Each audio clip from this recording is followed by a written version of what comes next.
അപ്പോൾ ഷുജായി ഉംറക്ക് പോയി, ഹജ്ജിന് പോയി. ഹജ്ജിനാ ഉംറക്കാന്നറിയില്ല, എന്തായാലും പോയി.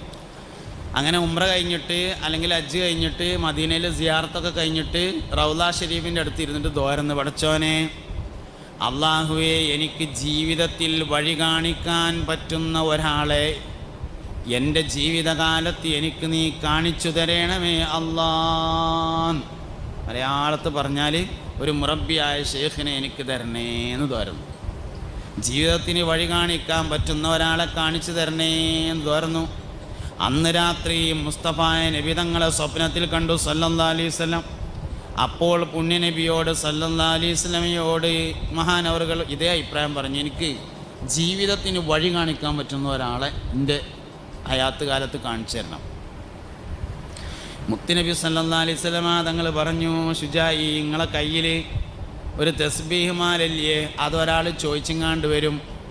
അപ്പം ആ തസ്ബീഹ് അയാൾക്കാണ് കൊടുക്കുക. അയാൾ തന്നെയാണ് നിങ്ങളെ ജീവിതത്തിന് വഴി കാണിക്കാൻ പറ്റണ ഏറ്റവും നല്ല ആൾ എന്ന് പറഞ്ഞു. നേരം വെളുത്തു. ഷുജായി തസ്ബീഹ് മാല എടുത്തിട്ട് ഇങ്ങനെ പിടിച്ചു. എന്നിട്ടിങ്ങനെ നടന്നു ആരെങ്കിലും ചോദിക്കാൻ വേണ്ടിയിട്ട്. പക്ഷെ ആരും ചോദിച്ചില്ല. അവസാനം നാട്ടിൽ നിന്ന് ഹജ്ജിന് പോയവരൊക്കെ മടങ്ങുകയാണ്. മൂപ്പര് തസ്ബീഹ് കുറേ നടന്നു നോക്കി, ചോദിക്കണില്ല. അത് കീശയിലിട്ടിട്ട് മൂപ്പര് പോന്നു നാട്ടിലേക്ക്. നാട്ടിൽ വന്ന് വയല് പറയാൻ തുടങ്ങി. വയലിനൊക്കെ പോയിട്ട് ഇങ്ങനെ എവിടെയൊക്കെ വയല് കഴിഞ്ഞാൽ ഹൈദർസുലിയുടെ വണ്ടിക്കാണ് മൂപ്പര് പോയിന്ന്. ഹൈദർസുലിയുടെ വണ്ടി പറഞ്ഞാൽ ഏത് കിട്ടിയ വണ്ടിക്ക് കയറലാണ് ഹൈദർസുലിയുടെ വണ്ടി. എല്ലാ വണ്ടിയും മൂപ്പരതാണല്ലോ, അതിനാണ് പോവുക. അങ്ങനെ ലോറിയിലൊക്കെ ചെന്ന് ഇറങ്ങിയിട്ട് ഇങ്ങനെ അവിടെ ഒരു പെട്ടിക്കട ഉണ്ട്. ആ പെട്ടിക്കടയിൽ നിന്ന് ഒരു ചൂട്ട് വാങ്ങും. 25 പൈസ കൊടുത്തിട്ട് ഒരു ചൂട്ട് വാങ്ങിയിട്ട് ആ ചൂട്ടിങ്ങനെ കത്തിച്ചിട്ട് അതിങ്ങനെ മിന്നിയിട്ട് പെരേക്ക് ഇങ്ങനെ പോകും. അങ്ങനെ വയലൊക്കെ തുടങ്ങി. നാട്ടിൽ വന്ന് ചൂട്ട് വാങ്ങി പെരേക്ക് പോവും, പിറ്റേന്ന് വയതിന് പോവും. അങ്ങനെ പോക്കും വരവൊക്കെ ഇങ്ങനെ തുടങ്ങി ജോറായി. ഒരു ദിവസം വയൽ കഴിഞ്ഞിട്ടിങ്ങനെ മടങ്ങി വരികയാണ്. നാട്ടിൽ വന്നിറങ്ങി ചൂട്ട് വാങ്ങാൻ വേണ്ടി പെട്ടിക്കടയിൽ കയറി ചൂട്ട് വാങ്ങിയിട്ട് പൈസ കൊടുത്തപ്പോൾ കച്ചവടക്കാരൻ പറഞ്ഞു, പൈസ വേണ്ട, എനിക്ക് നിങ്ങൾ ആ തസ്ബീഹ് മാല തന്നാൽ മതിയായിരുന്നു. അതിൽ പറഞ്ഞു, എൻ്റെ അടുത്ത് ആകെ ഒരു തസ്ബീഹ് മാല ഉള്ളൂ, അത് അങ്ങനെ തരാനുള്ള എല്ലാവരും, അതങ്ങനെ ഒന്നേ ഉള്ളൂ, അത് അങ്ങനെ കൊടുക്കാൻ പറ്റിയൊരു തസ്ബീഹ് മാലല്ല. അത് പിന്നെ ജീവിതത്തിൽ വഴി കണക്കാൻ വേണ്ട ഷെയ്ഖ് ചോദിക്കുമ്പോൾ കൊടുക്കാൻ വേണ്ടി നബി തങ്ങൾ പറഞ്ഞതാണല്ലോ സല്ലല്ലാഹു അലൈഹി വസല്ലം. അവ മൂപ്പര് കൊടുത്തില്ല, അതങ്ങനെ തരാം. അതിൽ മൂപ്പര് പറഞ്ഞു, ഏതേലും തസ്ബീഹ് മാലല്ല ഞാൻ അങ്ങോട്ട് ചോദിച്ചത്, ആ മദീനത്തുനിന്ന് നബി തങ്ങൾ തരാൻ പറഞ്ഞൊരു തസ്ബീഹ് മാലല്ലേ, അതിട് തരീന്നാ പറഞ്ഞത് പറഞ്ഞു. കച്ചവടക്കാർ മോശക്കാരൊന്നുമല്ല, അങ്ങനത്തെ കച്ചവടക്കാരും ഉണ്ട്. നമ്മളെ കച്ചവടമാകുമ്പോൾ കുറച്ചൊക്കെ തട്ടിപ്പും വെട്ടിപ്പൊക്കെ ഉണ്ടാവും. 2 കൂട്ടർക്കാർക്കാണ് അങ്ങനെ ഒരു തോന്നലുള്ളത്. ഒന്ന് രാഷ്ട്രീയക്കാർക്ക്, വേറൊന്ന് കച്ചവടക്കാർക്കും. കുറച്ചൊക്കെ അങ്ങനെ ഇങ്ങനെയൊക്കെ ഉണ്ടാവും. അത്താജിറു സദൂഖുൽ അമീനു മഅൻ നബിയ്യിന വസ്സുദ്ദീഖീൻ ഹബീബുനാ റസൂലുള്ളാഹി.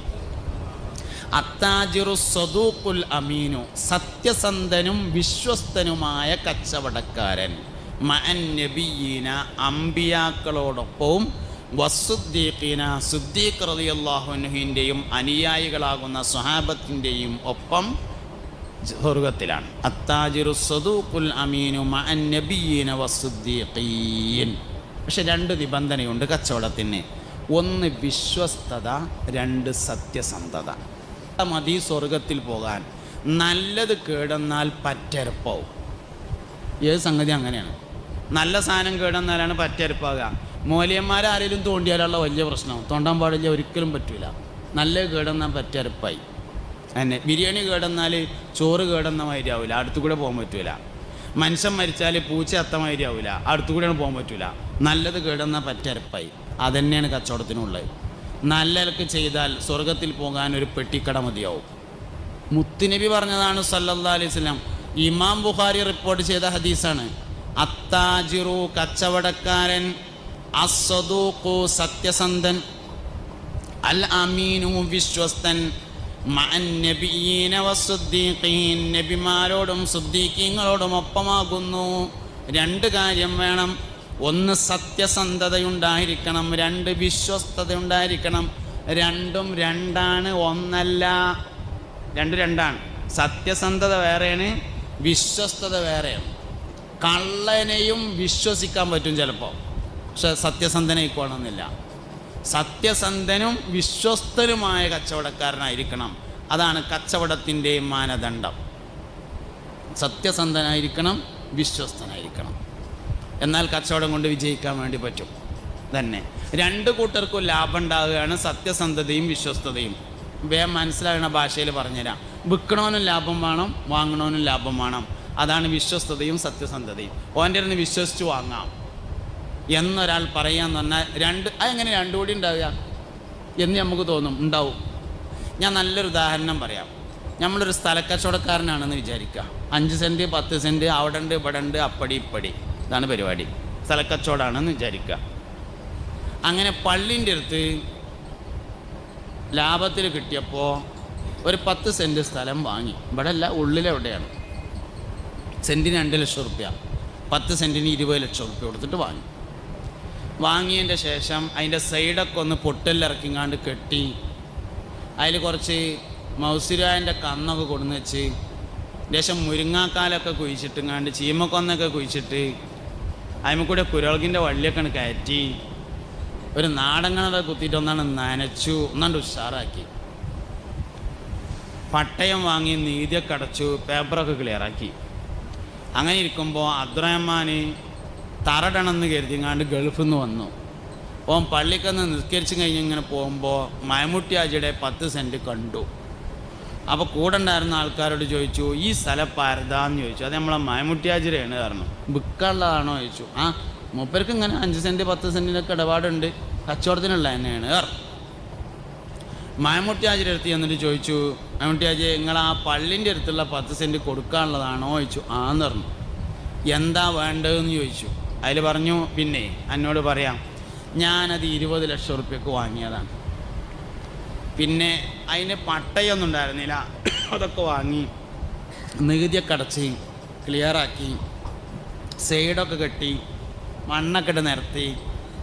എന്നാൽ കാണുന്ന രൂപത്തിലാക്കാൻ എനിക്കൊരു 50,000 റുപ്യേൻ്റെ ചിലവുണ്ട്. 20,50,000 റുപ്യ ഞാനതൊരു 25 ലക്ഷം റുപ്യ തന്ന് ആനക്കണ്ട് തരാമെന്ന് പറഞ്ഞു. എന്തേലും കുറേന്ന് ചോദിച്ചു. ഇല്ലടാ, എനിക്ക് എന്തേലുമൊക്കെ ഒന്ന് കിട്ടണ്ടേ, അപ്പോൾ കുറച്ച് കാലമായിട്ട് എൻ്റെ അടുത്ത് കിടക്കല്ലേ, അതുകൊണ്ട് ഒരു 25 റുപ്യ. ഓൻ പറഞ്ഞു ഞാനൊന്ന് ആലോചിക്കട്ടെ എന്ന് പറഞ്ഞാൽ അവിടെ നിന്ന് പോയി. 1-2 കച്ചവടക്കാരെ കണ്ടിട്ട് ചോദിച്ചു, നമ്മൾ ആ പള്ളീൻ്റെ നേരെ ബാക്കിലുള്ള മൈമുട്ടി ഹാജിയിലെ 10 സെൻറ്റ് കൊടുക്കുകയാണ്, ഞാൻ കൊല്ലൊന്ന് തറട്ടുങ്ങാണ്ട് പോകണമെന്ന് കരുതി വന്നതാണ്, വാങ്ങിയ എങ്ങനെ ഉണ്ടാവും എന്ന് ചോദിച്ചു. മൂക്കിക്കപ്പെട്ടായ മുഴുവൻ കച്ചവടക്കാരും പറഞ്ഞു വാങ്ങിക്കോ, ലാഭമാണ്, അതാ ലാഭം. അവസാനം അമ്മോൻ്റെ അടുത്ത് പോയിട്ട് ചോദിച്ചു, അമ്മ ഞാൻ ആ മൈമുട്ടി ഹാജിയുടെ സ്ഥലം ഒന്ന് നോക്കിയിട്ടുണ്ട്, അത് വാങ്ങിയ എങ്ങനെ ഉണ്ടാവുമെന്ന്. അമ്മോൻ പറഞ്ഞു അത് വാങ്ങിക്കോ, എന്തുകൊണ്ടും ലാഭമാണ് എന്ന്. വാങ്ങണവന് ലാഭമായി, കൊടുക്കണവന് 4.5 ലക്ഷം റുപ്യ ലാഭമായി. ഇതാണ് ലാഭം എന്ന് പറഞ്ഞ സാധനം. ഇങ്ങനെ കിട്ടുന്ന മുതലിനെ ഹലാലും തൊയ്യിബുമായ മുതൽ എന്ന് പറയും. മുതൽ ഹലാലും തൊയ്യിബുമാണെങ്കിലേ മക്കൾ നന്നാവുകയുള്ളൂ. വളരെ പ്രധാനപ്പെട്ട ഒരു അടിസ്ഥാനമാണ്. കുട്ടികൾ കേടുവരുന്നതിനാകെ ഒരു കാരണമേ ഉള്ളൂ, തിന്നാൻ കൊടുക്കുന്നത് ഹലാലും തൊയ്യിബുമായില്ല എന്ന ഒരൊറ്റ കാരണം മാത്രമാണ്. വേറെ ഒരു കാരണവും മക്കൾ കേടുവരുന്നതിനില്ല, ഒന്നുമില്ല, ഒറ്റ കാരണമേ ഉള്ളൂ. രണ്ടാമത്തൊരു കാരണം അതിനില്ല. ഹലാലായാൽ പോരാ, തൊയ്യിബായിരിക്കണം. എല്ലാ ഹലാലുകളും തൊയ്യിബല്ല. എന്തിനാപ്പോൾ എത്രയൊക്കെ എനിക്ക് കിട്ടിയെന്ന് വിചാരിയുണ്ട്, എനിക്ക് വേണമെങ്കിൽ വാങ്ങിയാൽ പോരെ എന്നൊക്കെ ചോദിക്കാം. ഹലാലൊക്കെ ആവും, തൊയ്യിബാവൂല. തൊയ്യിബാകണമെങ്കിൽ വാങ്ങിയവൻ അൽഹംദുലില്ലാഹ് എന്ന് പറയുന്ന സാഹചര്യമുണ്ടെങ്കിലേ തൊയ്യിബാവുകയുള്ളൂ. ഒരിക്കലും ഹലാൽ മാത്രം തിന്നാൻ കൊടുത്താൽ പറ്റില്ല, തൊയ്യിബാവണം. എല്ലാ ഹലാലുകളും തൊയ്യിബല്ല, എല്ലാ തൊയ്യിബും ഹലാലാണ്. എല്ലാ തൊയ്യിബും ഹലാലാവും, എല്ലാ ഹലാലും തൊയ്യിബായിരിക്കില്ല. അതുകൊണ്ട് ഒരിക്കലും ഹലാലായാൽ പോരാ, തൊയ്യിബായിരിക്കണം. ഇത് നമ്മുടെ ജീവിതത്തിൽ പലപ്പോഴും ഉണ്ടാവും. തൊയ്യിബല്ലാത്ത പല സാധനം നമ്മൾ കാണും. പള്ളിക്കന്നിങ്ങനെ നിസ്കരിച്ചിങ്ങാണ്ട് പെരേക്ക് ഇങ്ങനെ പോകുമ്പോൾ ഏതോ ഒരാളുടെ അദ്രമാക്കാൻ്റെ മൂവാണ്ടം മൂച്ചി റോട്ടമ്മക്ക് ഇങ്ങനെ ചാഞ്ഞു നിൽക്കുന്നുണ്ട്, അതിമന്നൊരു മാങ്ങ ചാടി കിടക്കുന്നുണ്ട്. എടുത്തുണ്ടാവാം, ഹലാലാണ്. കാരണം ഒരു മൂവാണ്ടം മൂച്ചിമെന്ന് ഒരു മാങ്ങ ചാടിയിട്ട് അത് കൊണ്ടുപോയിനൊന്നും ആരും വടിയെടുത്തുങ്ങാണ്ട് പിന്നാലെ വരലില്ല, ഹലാലാവും. ഹലാലൊക്കെ തന്നെയാണ്. തൊയ്യിബാണെങ്കിൽ അസർ നിസ്കാരത്തിന് അയാളെ കണ്ടപ്പോൾ പറഞ്ഞു, പിന്നെ എൻ്റെ മൂവാണ്ടമ്മ മൂച്ചിമെന്ന് ഒരു മാങ്ങ റോട്ടമ്മക്ക് ചാടിയുന്നത് ഞാൻ കൊണ്ടുപോയിട്ട് ചെമ്മീൻ തല ഇട്ടുങ്ങാണ്ട് ചമ്മന്തി അരച്ചിട്ടിട്ടുണ്ട് എന്ന് പറയുമ്പോൾ മൂപ്പര് പറയണം കൊണ്ടേക്കട കുഞ്ഞമ്മതേ, അത് മാത്രമല്ല എനിക്കുവാണെങ്കിൽ ഞാൻ കുട്ടികളെടുത്ത് രേഷൻ കൊടുത്തയക്കും കൂടിയും ചെയ്യാ എന്ന് പറഞ്ഞാൽ തൊയ്യബായ മുതലാണ്. അല്ലെങ്കിൽ ഞാൻ പലപ്പോഴും പറയലുണ്ട്, ഈ പിന്നെ ഗവൺമെൻറ് ജോലിക്കാരുടെ മക്കൾ പലപ്പോഴും ദീനീ സംരംഭങ്ങൾക്ക് നേതൃത്വം നൽകുന്ന ആളുകളായി വരാറില്ല. അതിനൊരു പ്രധാനപ്പെട്ട കാരണമുണ്ട്. എന്താ വെച്ചാൽ ഈ ബറക്കത്ത് എന്ന് പറയുന്നത് നമ്മൾ വളരെയധികം ശ്രദ്ധിക്കേണ്ട ഒരു കാര്യമാണ്. ബറക്കത്തില്ലാത്ത മുതൽ എത്ര ഉണ്ടായിട്ടും കാര്യമില്ല. 3 ലക്ഷം റുപ്യ കയ്യിലുള്ള ഒരാൾ 100 റുപ്യ കടം ചോദിച്ച് നടന്നാൽ എങ്ങനെ ഉണ്ടാവും? ഓന് 3,100,000 റുപ്യ ആവശ്യമുണ്ട്. എന്നിട്ട് ഇങ്ങനെ കാണുന്നവരോടൊക്കെ ഒരു 100 റുപ്യ തരുമോ, ഒരു 100 റുപ്യ കിട്ടിക്ക, നാളെ തരാം, എൻ്റെ അടുത്തില്ല, ഒരു 100 റുപ്യ കിട്ടിക്ക, 3 ലക്ഷം എൻ്റെ അടുത്തുണ്ട്. ബറക്കത്തില്ലെങ്കിൽ അങ്ങനെ ഉണ്ടാവുക. ബറക്കത്തുണ്ടെങ്കിൽ 1000 റുപ്യ മതി, മുഴുവൻ ചിലവും കഴിഞ്ഞാൽ 200ൻ്റെ ഒരു നോട്ട് കീശയിൽ വെക്കാൻ ബാക്കിയുണ്ടാവും. അതാണ് ബറക്കത്ത് പറഞ്ഞത്. ഇത് പൈസയിൽ മാത്രമല്ല, ഇത് മക്കളിലുണ്ട്. 10 മക്കളുണ്ട്, ആവശ്യ നേരത്തെ ഒറ്റൊന്നുമില്ല, ഒരു ചെറുക്കനേ ഉള്ളൂ, എല്ലാറ്റിനും കൊണ്ടോ ആൾ ബാക്കിയുണ്ട്. ബറക്കത്താണ്. സമയത്തിലെ ബറക്കത്തുണ്ട്. നമ്മളെ വല്ലിപ്പാക്ക് എല്ലാ വെള്ളിയാഴ്ചയും നഖം മുറിക്കാൻ നേരം കിട്ടിയിരുന്നു. നമുക്ക് പുതിയ ആപ്പിൾ ഇറങ്ങുമ്പോൾ വരെ നഖം മുറിക്കാൻ നേരമില്ല. സമയത്തിൽ ബർക്കത്തില്ലായിട്ടാണ്. അതുകൊണ്ട് കച്ചവടത്തിൽ ബറക്കത്ത് നല്ലോണം സൂക്ഷിക്കണം. ബർക്കത്തില്ലാത്തത് എത്ര സൂപ്പർ മാർക്കറ്റായിട്ടും കാര്യമില്ല. ബർക്കത്തുള്ള ഒരു പെട്ടിക്കടയാണെങ്കിൽ ഓൻ ഭംഗിയായിട്ട് ജീവിച്ചു പോകും. ബറക്കത്ത് നഷ്ടപ്പെടുന്ന ചില കാര്യങ്ങളുണ്ട്. തൊയ്യബല്ലാത്തത് വന്നു ചേർന്നാൽ ബറക്കത്ത് നഷ്ടപ്പെടും. പ്രധാനമായും 2 കാരണങ്ങളാണ് ബറക്കത്ത് നഷ്ടപ്പെടാൻ ഉണ്ടാവാറുള്ളത്. ഒന്ന്, ലോൺ എടുത്ത് കച്ചവടം തുടങ്ങുക.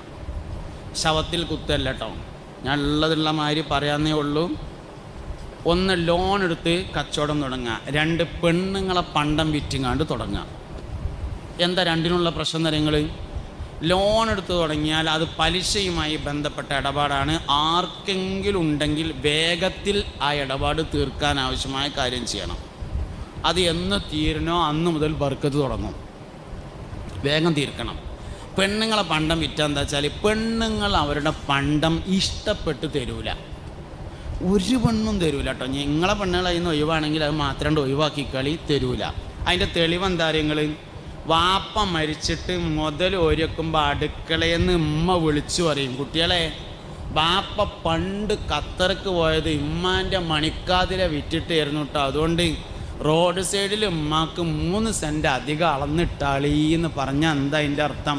പണ്ട് മണിക്കാതിര അതിന് ഖത്തർക്ക് പോകുമ്പോൾ കൊടുത്തത് ഇഷ്ടപ്പെട്ടിട്ടല്ല. അതാണ് ആ പറഞ്ഞതിൻ്റെ അർത്ഥം.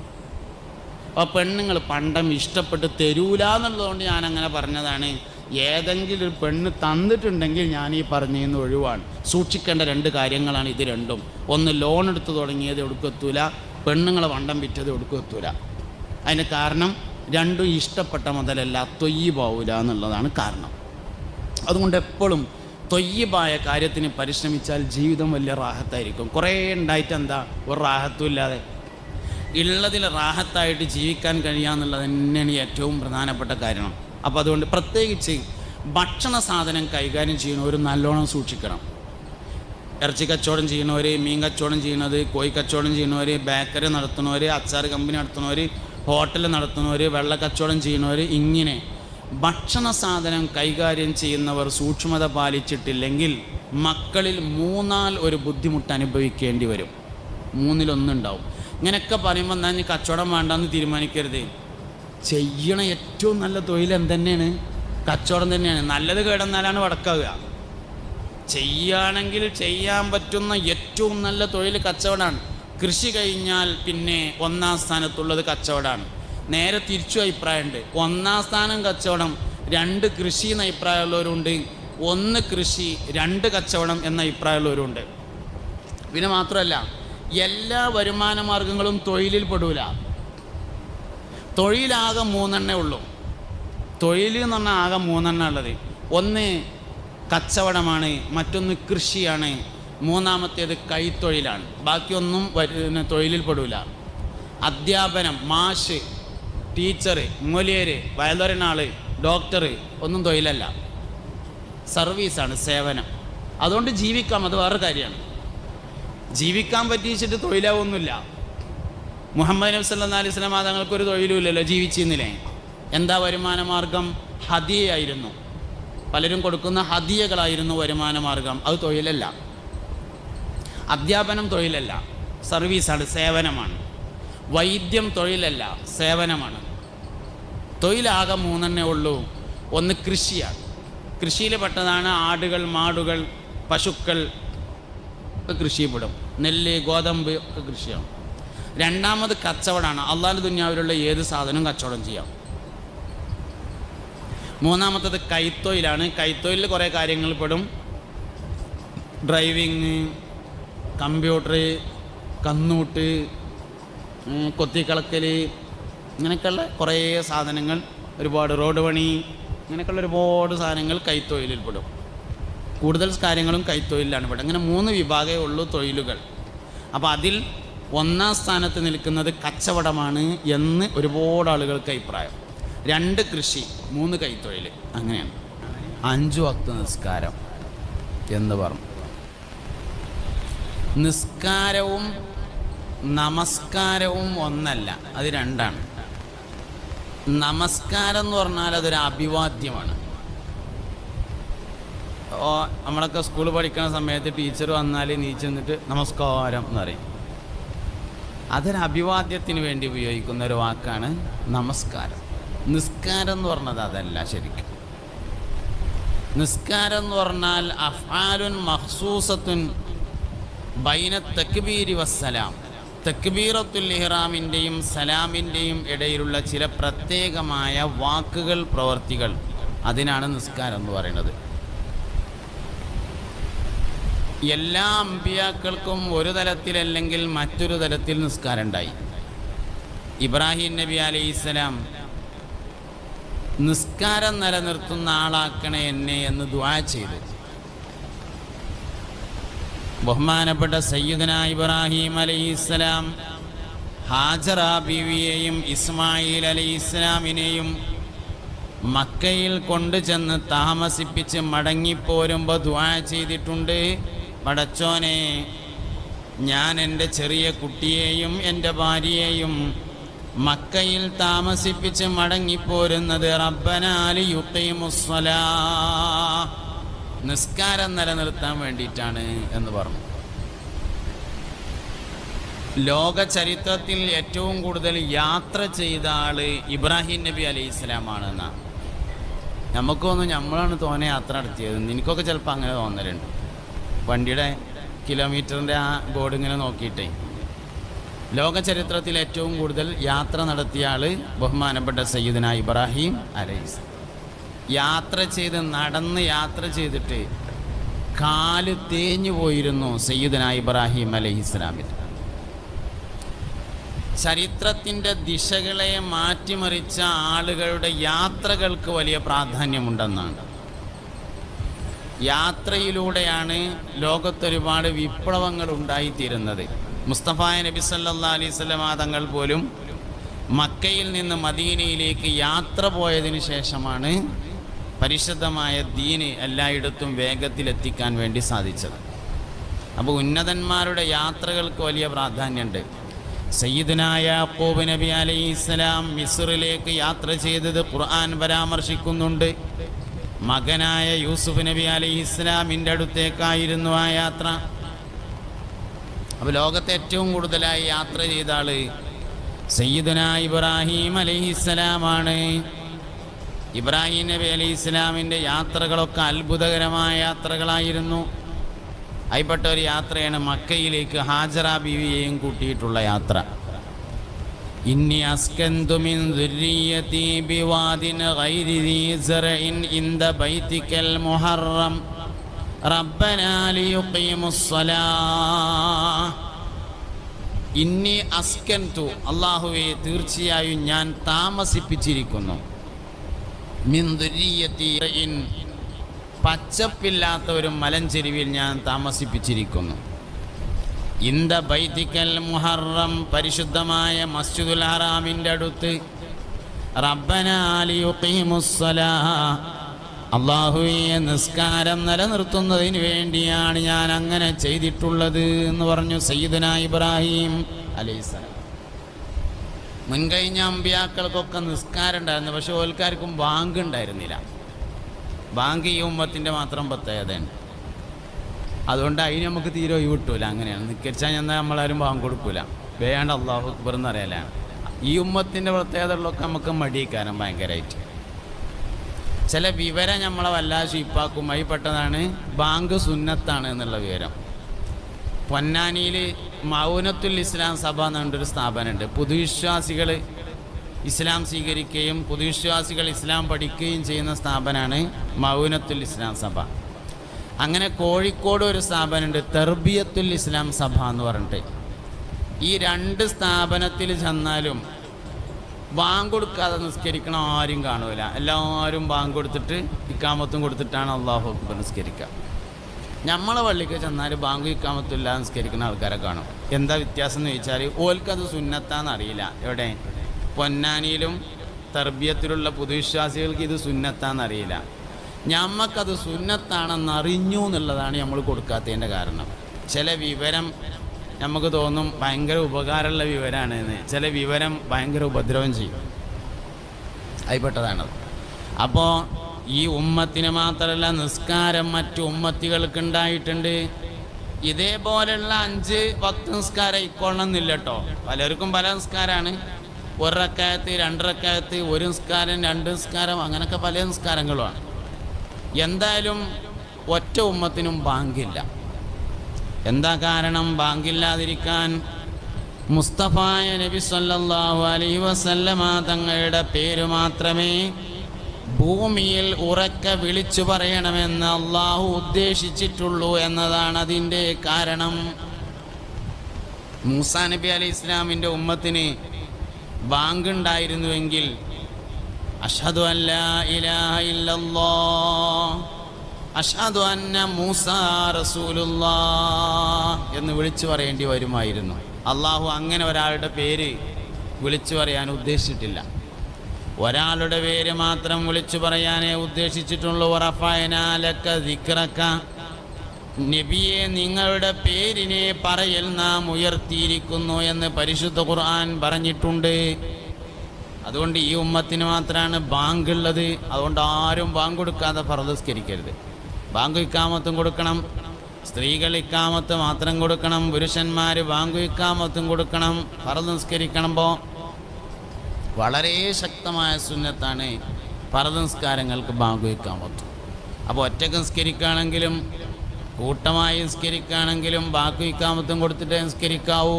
വീട്ടിൽ നിസ്കരിക്കുകയാണെങ്കിലും പിശാചിന് ഏറ്റവും ദേഷ്യമുള്ള ശബ്ദമാകുന്നു ബാങ്കിൻ്റെ ശബ്ദം. ശൈത്താൻ ഏറ്റവും ദേഷ്യമാണെന്ന്. നാളെ അന്ത്യനാളിൽ ഖിയാമത്ത് നാളിൽ അല്ലാഹു റബ്ബുൽ ഇസ്സത്ത് തൻ്റെ അടിമകളെ ഒരുമിച്ച് കൂട്ടുമ്പോൾ ചില ആളുകളുടെ തല ഉയരത്തിൽ കാണപ്പെടുന്നതാണെന്നും അവർ പള്ളിയിൽ നിന്ന് നിസ്കരിക്കാൻ വേണ്ടി ബാങ്ക് വിളിച്ചവരായിരിക്കുമെന്നും ഹബീബുനാ റസൂലുള്ളാഹി. എല്ലാ മനുഷ്യന്മാർക്കും അടയാളം ഉണ്ടാവുന്നതാണ്. നിസ്കരിച്ചവന് അടയാളമുണ്ട്, നിസ്കരിച്ചാത്തവന് അടയാളമുണ്ട്. മുസ്ലിമിൻ്റെ മുഖത്ത് നോക്കിയാൽ അറിയാം, മുസ്ലിം അല്ലാത്തവൻ്റെ മുഖത്ത് നോക്കിയാൽ അറിയാം, മുനാഫിഖിൻ്റെ മുഖത്ത് നോക്കിയാൽ അറിയാൻ പറ്റും, ബിദഅത്തുകാരൻ്റെ മുഖത്ത് നോക്കിയാൽ അറിയാൻ പറ്റും, കള്ളുടിയൻ്റെ മുഖത്ത് നോക്കിയാൽ അറിയാം, ചീട്ടളിക്കാരൻ്റെ മുഖത്ത് നോക്കിയാൽ അറിയാം, വ്യഭിചാരിയുടെ മുഖത്തേക്ക് നോക്കിയാൽ അറിയാം. എല്ലാവർക്കും അടയാളമുണ്ട്. ദുനിയാവിലും അടയാളമുണ്ട്, ആഖിറത്തിലും അടയാളമുണ്ട്. ദുനിയാവിലും അടയാളമുണ്ട്, ആഖിറത്തിലും അടയാളമുണ്ട്. ഒളുണ്ടാക്കുന്ന ആളുകൾ ഖിയാമത്ത് നാളിൽ വരുമ്പോൾ ഇന്ന ഉമ്മത്തി യുദൗന യൗമൽ ഖിയാമത്തി ഖുർറം മുഹജ്ജലീന മിൻ ആസാരിൽ വുളൂ ഹബീബുനാ റസൂലുള്ളാഹി. എൻ്റെ ഉമ്മത്ത് നാളെ മഹ്ശറയിൽ വരുന്ന സമയത്ത് മുഖവും കൈക്കാലുകളും വെളുത്തവരെ എന്ന് വിളിക്കപ്പെടും. മിൻ ആസാരിൽ വുളൂ, ഈ വുളൂഇൻ്റെ അടയാളം, വുളൂഇൻ്റെ വെള്ളം തട്ടിയ കാരണത്താൽ, വുളൂഇൻ്റെ അസറുള്ളതിനാൽ മുഖവും കൈകാലുകളും വെളുത്തവരായിരിക്കും. വെളുക്കുക എന്ന് പറഞ്ഞാൽ പ്രകാശിക്കുക എന്നാണ് അർത്ഥം. മുഖത്തും കയ്യുമയും കാലുമൊക്കെ പ്രത്യേകമായ ഒരു ലൈറ്റ് ഉണ്ടാവും ഒതുണ്ടാക്കിയ ആൾക്കാർ വരുമ്പോൾ എന്നാണ് മഹ്ശറയിൽ. അങ്ങനെ എല്ലാവർക്കും അടയാളം ഉണ്ടാവുന്നതാണ്. പലിശക്കാരൻ വരുമ്പോൾ അവൻ്റെ വയറ് വീർത്തിട്ട് എഴുന്നേറ്റ് നിൽക്കാൻ കഴിയാത്ത തരത്തിലായിരിക്കും വരിക. വട്ടിപ്പലിശ എന്നുള്ള പേരായിന്ന് വന്നതാണ്. മഹ്ശറയിൽ വരുമ്പോൾ പള്ള വീർത്തുങ്ങാണ്ടാണ് വരിക. ലാ യഖൂമൂന ഇല്ലാ കമാ യഖൂമുല്ലദീ യതഖബ്ബതുഹു ശൈത്താനു മിനൽ മസ്. കുറുക്കളൊക്കെ ഉള്ളവൻ വരുമ്പോൾ ഈ കരം വരിക എന്നാണ്. നീച്ചുമ്പോൾ തന്നെ ഒരു സൈഡിക്ക് മാറി, അപ്പോൾ തന്നെ മറ്റേ സൈഡിക്ക് മാറി, അങ്ങനെ വയറ് താങ്ങിയ പന്താത്ത അങ്ങനെ ഈ കരം. എല്ലാവർക്കും അടയാളം ഉണ്ടാവും. സക്കാത്ത് കൊടുക്കാത്തവൻ മഹ്ശറയിൽ വരുമ്പോൾ കഴുത്തിൽ ചങ്ങലകൾ തൂക്കിയിട്ടുണ്ടാവും. ആ ചങ്ങലയുടെ ഭാരവുമായി അവന് നടക്കാൻ കഴിയാതെ വരും. വ്യഭിചാരിയായ ആള് മഹ്ശറയിൽ വരുമ്പോൾ ഗുഹ്യത്തിലൂടെ ഒരു ചലമൊലിച്ചു കൊണ്ടിരിക്കുമെന്നും നരകത്തിൽ അവൻ്റെ തൊട്ടടുത്ത് കിടക്കുന്ന ആൾ അവനെ ആക്ഷേപിച്ചു കൊണ്ടിരിക്കുമെന്നും മുഹമ്മദ് നബി സല്ലല്ലാഹു അലൈഹി വസല്ലം പഠിപ്പിച്ചു. എല്ലാ മനുഷ്യന്മാർക്കും അടയാളമുണ്ട്. നല്ലവർക്കും അടയാളമുണ്ട്, ആകാത്തവർക്കും അടയാളമുണ്ട്. വാക്കും പ്രവൃത്തിയും ഒരുപോലെയാകാത്ത മനുഷ്യൻ ഖിയാമത്ത് നാളിൽ വരും, അടയാളം ഉണ്ടാവും. ഇങ്ങനെ എല്ലാവർക്കും അടയാളം ഉണ്ടാവും. അപ്പോൾ ബാങ്ക് വിളിക്കുക എന്ന് പറഞ്ഞത് വളരെ പ്രധാനപ്പെട്ട ഒരു സുന്നത്താണ് നിസ്കാരത്തിന്, ഫർദ് നിസ്കാരത്തിന്. നിസ്കാരത്തിൻ്റെ കാര്യത്തിൽ ശ്രദ്ധിക്കണം. മുഅ്മിനിൻ്റെയും കാഫിറിൻ്റെയും ഇടയിലുള്ള വ്യത്യാസം നിസ്കരിക്കുന്നുണ്ടോ ഇല്ലേ എന്നുള്ളതാണ് എന്ന് മുസ്തഫായ നബി സല്ലല്ലാഹു അലൈഹി വസല്ലം പഠിപ്പിച്ചു.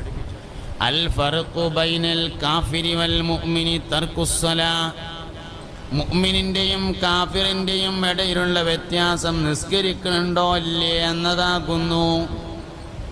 അതുകൊണ്ട് ഒരാൾ മുഅ്മിനാണ് എന്ന് പറയണമെങ്കിൽ അതിൻ്റെ ഏറ്റവും പ്രധാനപ്പെട്ട ഒരു അടയാളമാണ് നിസ്കരിക്കുന്നുണ്ടോ ഇല്ലേ എന്നത്. നിസ്കാരത്തിൻ്റെ കാര്യത്തിൽ വളരെയധികം സൂക്ഷ്മതയുണ്ടായിരിക്കണം. ലോകത്തെ എല്ലാ വസ്തുക്കളും നിസ്കരിക്കുന്നതാണ്. നിസ്കാരത്തിലെ ഏറ്റവും പ്രധാനപ്പെട്ട ഭാഗം സുജൂദാണ്.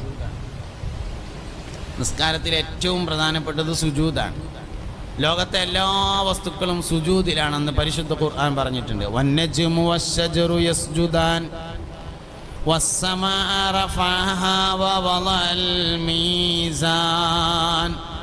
വന്നജ്മു നക്ഷത്രങ്ങളും വശ്ശജറു മരങ്ങളും യസ്ജുദാൻ അവകൾ സുജൂദ് ചെയ്യുന്നു. നമ്മൾ ദിവസത്തിൽ 5 നേരമാണ് സുജൂദ്, മരം 24 മണിക്കൂറാണ് സുജൂദ്. വന്നജ്മു വശ്ശജറു യസ്ജുദാൻ വസ്സമാഅ റഫഅഹാ വവളഅൽ മീസാൻ അല്ലാ തത്ഗൗ ഫിൽ മീസാൻ വഅഖീമുൽ വസ്ന ബിൽ ഖിസ്തി വലാ തുഖ്സിറുൽ മീസാൻ. അല്ലാഹു സുബ്ഹാനഹു വ തആല പറഞ്ഞു.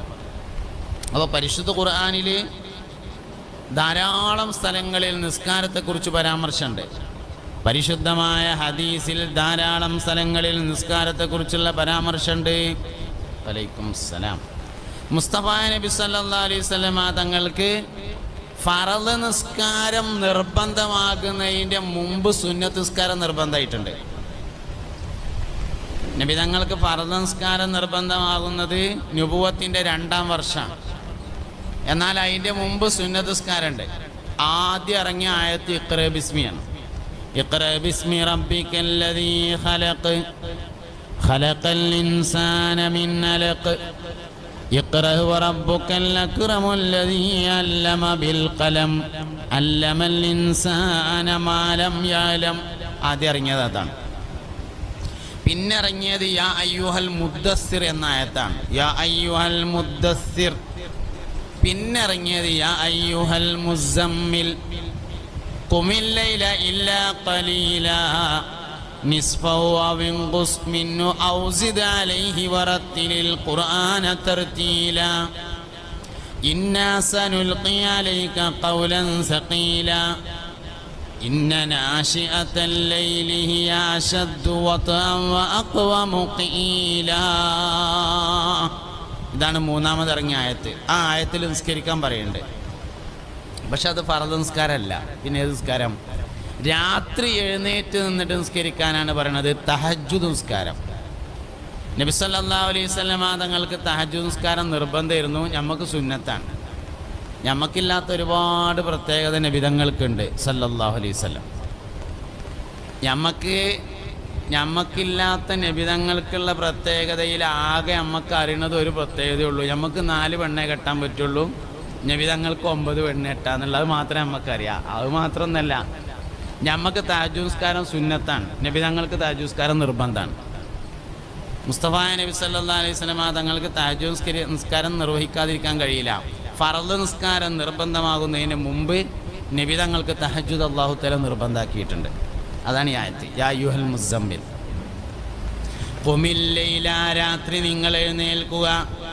യാ അയ്യുഹൽ മുസമ്മിലു ഖുമിൽ ലൈല ഇല്ലാ ഖലീലാ ഔ സിദ് അലൈഹി വറത്തിലിൽ ഖുർആന തർതീലാ ഇന്നാ സനുൽഖി അലൈക ഖൗലൻ സഖീല. രണ്ട് കാര്യങ്ങളാണ് ഈ ആയത്തിൽ പറയുന്നത്. ഒന്ന് തഹജ്ജുദ് നിസ്കരിക്കാനും മറ്റൊന്ന് ഖുർആൻ പാരായണം ചെയ്യാനും. അപ്പോൾ നബി തങ്ങൾക്ക് ഒരുപാട് പ്രത്യേകത ഉണ്ട്. നബി തങ്ങളുടെ വേറൊരു പ്രത്യേകതയാണ് മുസ്തഫ നബി സല്ലല്ലാഹു അലൈഹി വസല്ലം തങ്ങൾ കല്യാണം കഴിച്ച ഒരു സ്ത്രീയെ വേണ്ടാന്ന് തോന്നിയാലും ത്വലാഖ് എല്ലാം പാടില്ല എന്നാണ്. നമുക്ക് വേണ്ടാന്ന് പറഞ്ഞാൽ അജാൻ്റെ അടുക്ക് വയ്ക്കുക മൂന്നും പിരിച്ചു എന്ന് പറയാം. നബി തങ്ങൾക്ക് ഭാര്യയെ ത്വലാഖ് എല്ലാം പാടില്ല. പറയണത് എന്താ വെച്ചാൽ നമുക്ക് ആകെ ഒരു പ്രത്യേകത അറിയുള്ളൂ എന്നുള്ള അങ്ങനെയല്ല, ഒരുപാട് പ്രത്യേകതകളുണ്ട്. അയിപ്പെട്ടൊരു പ്രത്യേകതയാണ് എല്ലാവർക്കും 4 ആവുമ്പോൾ നബി സല്ലല്ലാഹു അലൈഹി വസല്ലം തങ്ങൾക്ക് 9 കല്യാണം പറ്റും എന്നുള്ളത്. അതുകൊണ്ടാണ്. അപ്പോൾ ഒരുപാട് പ്രത്യേകതകൾ നബി തങ്ങൾക്കുണ്ട് സല്ലല്ലാഹു അലൈഹി വസല്ലം. നമുക്കെല്ലാവർക്കും തഹജ്ജുദ് നിസ്കാരം സുന്നത്തേ ഉള്ളൂ. റമദാന് തഹജ്ജുദ് നിസ്കാരം തുടങ്ങാൻ പറ്റിയ മാസമാണ്. കാരണം എന്തായാലും നമ്മൾ സുബഹിൻ്റെ മുമ്പ് നീച്ചുമല്ലോ, എന്തായാലും സുബഹിൻ്റെ മുമ്പ് എഴുന്നേൽക്കും. തഹജ്ജുദ് നിസ്കാരം തുടങ്ങുകയാണെങ്കിൽ റമദാനിൽ തുടങ്ങാൻ പറ്റിയ ഏറ്റവും നല്ല മാസമാണ്. പിന്നെ പെരുന്നാൾ മാസം കണ്ടുകൊണ്ട് നിർത്തരുത് എന്ന് മാത്രം.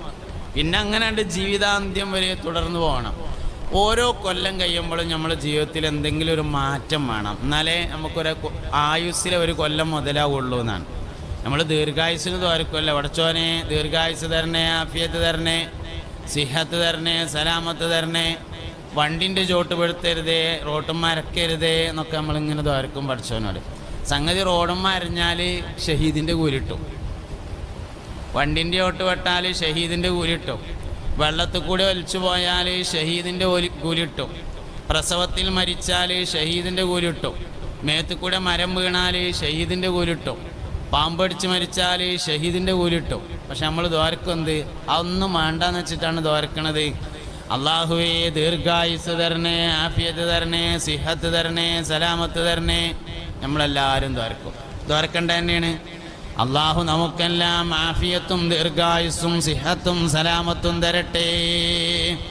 എന്തിനാ ദ്വാരക്കണെന്ന് നിങ്ങൾ ഒരു കൊല്ലം ഏറെ ദുന്യാവിൽ കടന്നാൽ ഒരു കൊല്ലത്തെ ഈമാനും തഖ്വയും സബ്റും തവക്കുലും വർദ്ധിക്കണം.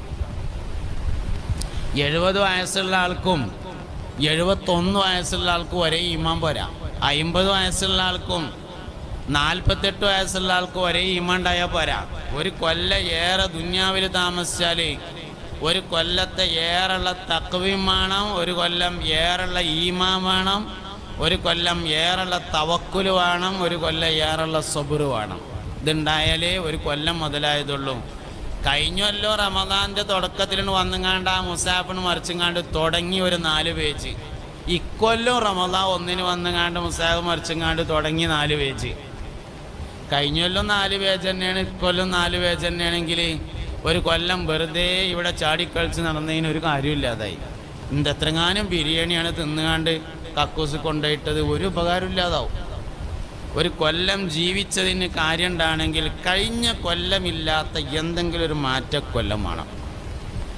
തഹജ്ജുദ് തഹജ്ജുദ് തുടങ്ങുകയാണെങ്കിൽ തുടങ്ങാൻ പറ്റിയ ഏറ്റവും പറ്റിയ മാസം റമദാൻ. കാരണം എന്തായാലും നമ്മൾ സുബഹിൻ്റെ മുമ്പ് എഴുന്നേൽക്കും. പിന്നെ ചില ആൾക്കാർ പറയും ഞാൻ അത്തായൊന്നും കഴിക്കലില്ല, ഞാൻ രാത്രി എന്തെങ്കിലും തിന്നുങ്ങാണ്ട് കടന്നാൽ പിന്നെ അത്തായത്തിനൊന്നും നീച്ചൂല, അങ്ങനെ നോമ്പ് വലിക്കലാണെന്ന്. മൂപ്പരചാര വലിയ സംഭവമാണെന്നാണ്.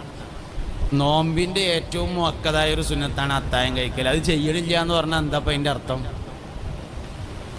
റമദാനിലെ നോമ്പിൻ്റെ ഏറ്റവും മുഅക്കദായ ഒരു സുന്നത്താണ് അത്തായം കഴിക്കുക എന്ന് പറയണത്. അത് ചെയ്യണില്ല എന്നാണ് പോൻ ഈ പറയണതിൻ്റെ കഴിക്കലില്ല എന്ന് പറഞ്ഞാൽ അതിൻ്റെ അർത്ഥം. അതിനൊരു നിലവാരമില്ല. രാത്രി പകുതി കഴിഞ്ഞതിൻ്റെ ശേഷം എഴുന്നേൽക്കണം, അത്തായം കഴിക്കണം. അതിൻ്റെ ഒപ്പം 2 റക്അത്ത് ഒന്നാണ്ട് ഒതുണ്ടാക്കിയാണ്ട് ഏതായാലും മൂത്രമൊഴിക്കും, കയ്യും കാലും കെക്കും. അതിൻ്റെ ഒപ്പം മോറൊന്ന് കഴുകി തല ഒന്ന് തോണ്ടിയാൽ ഒതുവായി.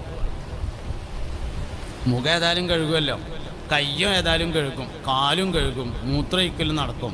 ഇനി ബാക്കി എത്രയേ ഉള്ളൂ? ഒന്ന് വെള്ളമാക്കിയാണ്ട് തലമ്മൊന്ന് തോണ്ടൽ മാത്രമാണ് ഫർദിൽ ബാക്കിയുള്ളത്. അതും കൂടിയും കഴിഞ്ഞാൽ ഒതുവായി. ഒരു 2 റക്അത്ത് തഹജ്ജുദിൽ നിന്ന് 2 റക്അത്ത് ഞാൻ നിസ്കരിക്കുന്നു, അല്ലെങ്കിൽ മുത്ലഖായ സുന്നത്ത് നിസ്കാരം 2 റക്അത്ത് ഞാൻ നിസ്കരിക്കുന്നു എന്ന് നിയ്യത്ത് വെച്ചങ്ങാണ്ട് ഒരു 2 റക്അത്ത് നിസ്കരിച്ചാൽ തഹജ്ജുദിലെ ഏറ്റവും ചുരുങ്ങിയതായി തഹജ്ജുദ് നിസ്കരിക്കുന്ന ആൾക്ക് വലിയ അംഗീകാരമുണ്ടാകുമെന്നാണ്. ഓൻ്റെ മക്കൾ ഓൻ പറഞ്ഞാൽ കേൾക്കും, നാട്ടുകാർ ഓൻ പറഞ്ഞാൽ കേൾക്കും. പഴയ കാലത്ത് നമ്മളെ നാട്ടിലൊക്കെ മൊല്ലാക്കാരുണ്ടാവും, പള്ളിക്ക് വാങ്ങിക്കൊടുക്കണേ മൊല്ലാക്കാരുണ്ടാവും. അസർ നിസ്കാരം കഴിഞ്ഞിട്ട് മൊല്ലാക്ക പെരേന്ന് ആ പെണ്ണുങ്ങൾ വർത്താനം പറയുന്നുണ്ട് അവിടെ ഇല്ലല്ലോ, ഇല്ലയെന്ന് വിചാരിക്കണം. എവിടുന്നോ ഒരു സംസാരം ഇങ്ങനെ കേൾക്കുന്നുണ്ട്, ഉണ്ടാവില്ല എന്ന് വിചാരിക്കണം. അവിടെ എന്തെങ്കിലും അസൗകര്യങ്ങളുണ്ടോ എനിക്ക്? ഒന്നുമില്ലല്ലോ, ഇല്ല, ആയിക്കോട്ടെ. പഴയ കാലത്തൊക്കെ നമ്മളെ നാട്ടിൽ ബാങ്ക് കൊടുക്കാനും പള്ളിയിൽ മൊല്ലാക്കാരുണ്ടാവും, ഇമാമുക്കാനൊക്കെ മൊല്ലാക്കാരുണ്ടാവും. അസർ നിസ്കാരം കഴിഞ്ഞിട്ട് മൊല്ലാക്ക പള്ളിക്കന്ന് കൊണ്ട് ഇറങ്ങിയാൽ, വടിയൊക്കെ കുത്തിയിട്ടുണ്ട് ഇറങ്ങിയാൽ പീഡിയക്കൊലയുമുള്ള ആൾക്കാരൊക്കെ ഇങ്ങനെ മൊല്ലാക്ക വരുന്നുണ്ട് അറിഞ്ഞ് നീച്ചിക്കും.